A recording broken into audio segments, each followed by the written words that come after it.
I just recently published these film vintage style photos from my time at Cannon Beach earlier this summer. But the thing is, these photos were either shot on my Sony a7R III or my drone. So here's what I did to give them this film look. In Lightroom, I currently have my fully edited drone photo of Haystack Rock at Cannon Beach here in Oregon. You'll notice it has this faded orange and teal color going on. I did this intentionally before blending the film vintage look into it, which we'll do in Photoshop here in a little. By clicking the backslash key, you'll see what it looked like as a raw photo. And this photo is actually originally horizontal, but I gave it a 4x5 vertical crop since I knew I was only going to post it on Instagram. If we scroll down to the tone curve panel, you can see I have a slight S-curve going on. And if we hide the tone curve adjustments by clicking this eyeball symbol, you can see it's responsible for the faded look. Scrolling down further to the color grading panel, this is where a lot of the magic is done. Let's hide the edits and see the difference. Yeah, it's a completely different photo at that point. Adding blue to the midtones and highlights and making the shadows warmer by adding more orange and yellow to them really transformed this photo and gave it that dreamy look I wanted.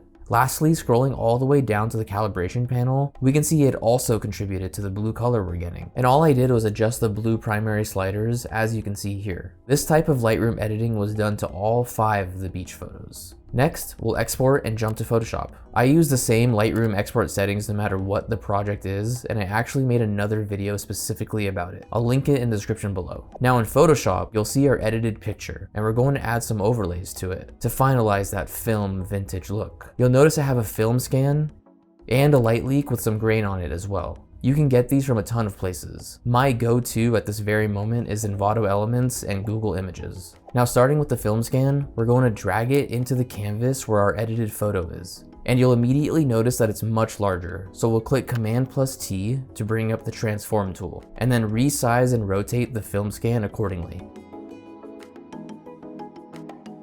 Once we have it in place and somewhat centered, here's where the magic happens. Head over to the layers panel, make sure your film scan is selected, and let's blend it into our beach photo with a screen effect. And after adjusting the film scan's position accordingly, we'll do the same with the light leak. We'll drag it in, resize and rotate it,